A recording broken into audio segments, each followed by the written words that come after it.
কিছুতেই আটকাতে পারছি না। এই নিয়ম কানুন মেনে যদি পঞ্চমী বাড়ির বউ হয়ে যায় তাহলে তো আমার পজিশন চলে যাবে। ও কি করি অদ্রিজা ভাব।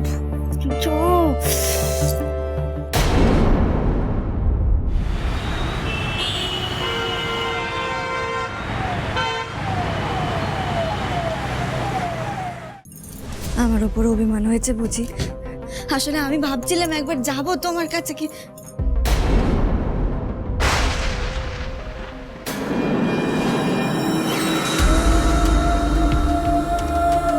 কর্তামা।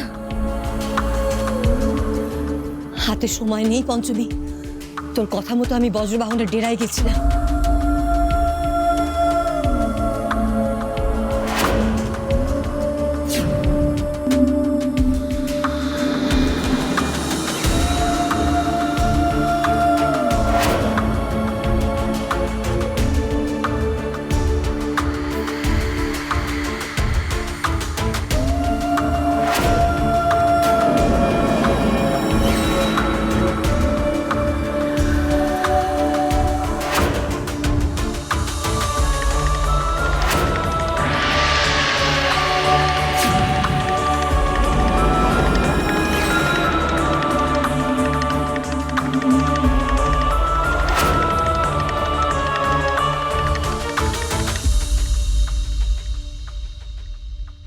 আমাদের বিপদ এখনো কাটেনি পঞ্চমী, বরং বিপদ আরো বেড়ে গেছে।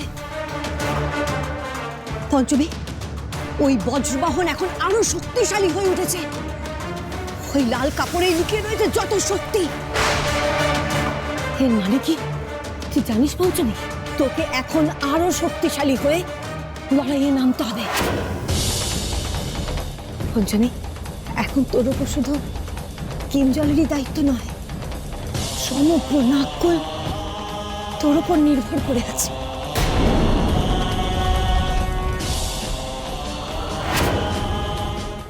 আমরা আপনার নেতৃত্বে লড়ব। আপনি আমাদের রানীমা। আমি প্রতিজ্ঞা করছি, সাপেদের রানী হয়ে আমি আজীবন সাপেদের রক্ষা করব।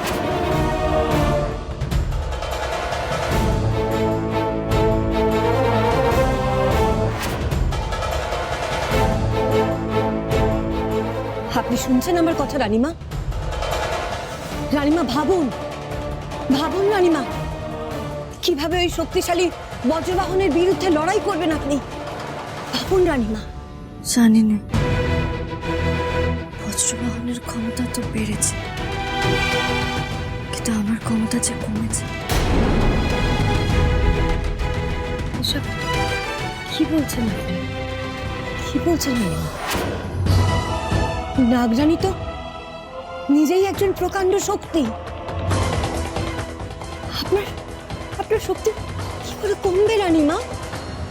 আমার যে আর কোনো শক্তি নেই কর্তামা।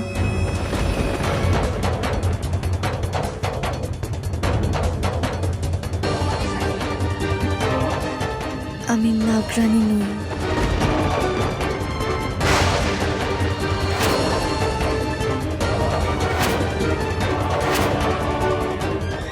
এমনকি ইচ্ছেতারই নাগিনীও নয়।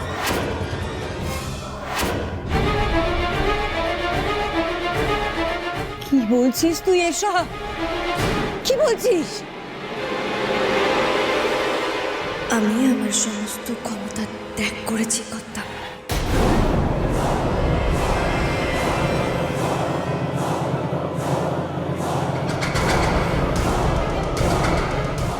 ত্যাগ করেছিস?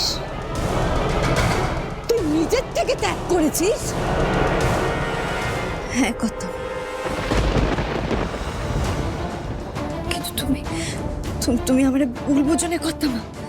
দেখো, আজ তো আমার আর বাবুর বিয়ে, আরে বিয়ে হলেই মা ঠাকুরনরে খুঁজে পাবো। কিন্তু তুমি তো জানো আমি নাগিনী। বাবুর সাথে বিয়ে হলে, আমাদের মিলন হলে বাবুর আর বাঁচাতে পারবো না। তাই তাই আমার তো মানুষ হতেই হতো। আমার সমস্ত ক্ষমতা ত্যাগ করতে বাঁচাতেই হতো।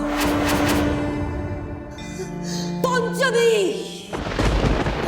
কর্তামা, আমার আর কোনো উপায় ছিল না কর্তামা। কর্তামা, পঞ্চমী, তুই এইভাবে প্রতারণা করলি নাককুলের সাথে? একবারও ভেবে দেখলি না তুই? তুই যদি একজন অসহায় দুর্বল মানুষ হয়ে যাস, তাহলে নাককুলের কি হবে? বজ্রবাহনের হাত থেকে নাগেদের কে বাঁচাবে ভাবলি না একবারও, না? কিন্তু কর্তামা, আমার যে বাপুরে বাঁচাতেই হতো। তোর কাছে তো নিজের নাককুলের চেয়ে বাবু বড় হলো। বাবুর বউ, তার সন্তানের মা হওয়ার জন্য তুই নাককুলকে বিসর্জন দিলি পঞ্চমী।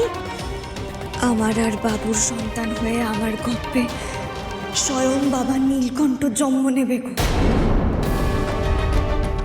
তেনার থেকে বড় রক্ষীকর্তা আর আছে নাকি কেউ?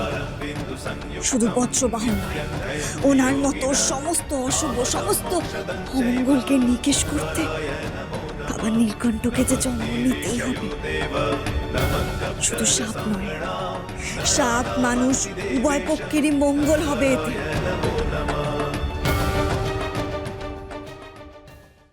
পঞ্চমী,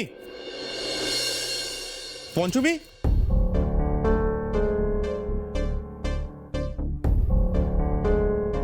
পঞ্চমী, কি বললি তুই? বাবা নীলকণ্ঠ স্বয়ং আসবেন, কিন্তু তিনি মানব রূপে জন্ম নিলে কি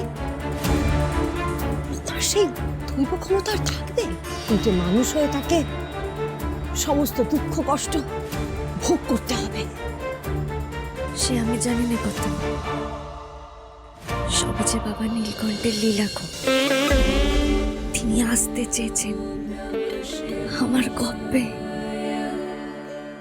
তা আমি কি করে অস্বীকার করতে পারি বলো দেখি? সারাটা জীবন আমি বাবা নীলকণ্ঠের ওপর ভরসা করেছি, তিনি কখনো তো আমায় নিরাশ করেননি। আমার বিশ্বাস তিনি এবারেও আমারে আর নিরাশ করবেন না।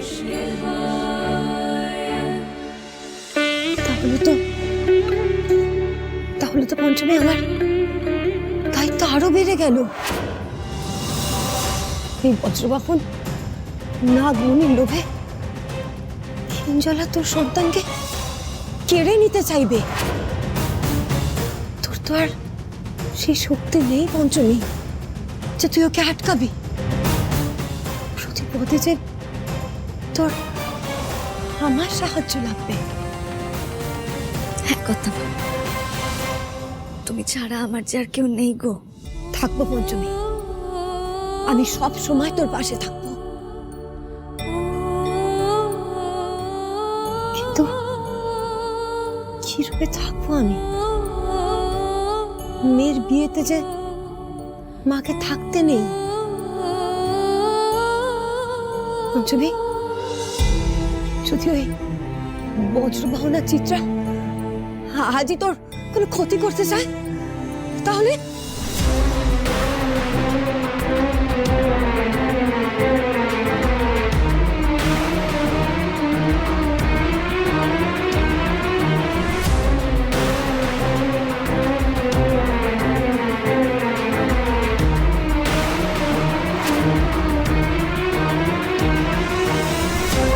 পঞ্চমী,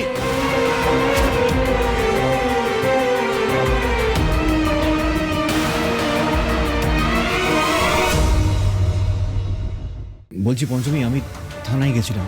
পুলিশ তো এখনো মায়ের কোনো হদিশ পায়নি, না কোনো হাসপাতালে, না মর্গে, না শ্মশানে। আপনি এখনো আশা করতে পারেন মা ঠাকুরনের কিচ্ছু হয়নি। আমি আর কাকিমা আমরা দুজন মিলে বজ্রবাহনের ডেরায় গিয়ে দেখি যে ওর মুখ থেকে সব কথা বের করতে পারি কিনা। এইবার দেখব নিজের মায়ের মাথার উপর মরণ নাচতে দেখলে কিঞ্জল কি করে আমাকে ওর থেকে সরিয়ে রাখতে পারে।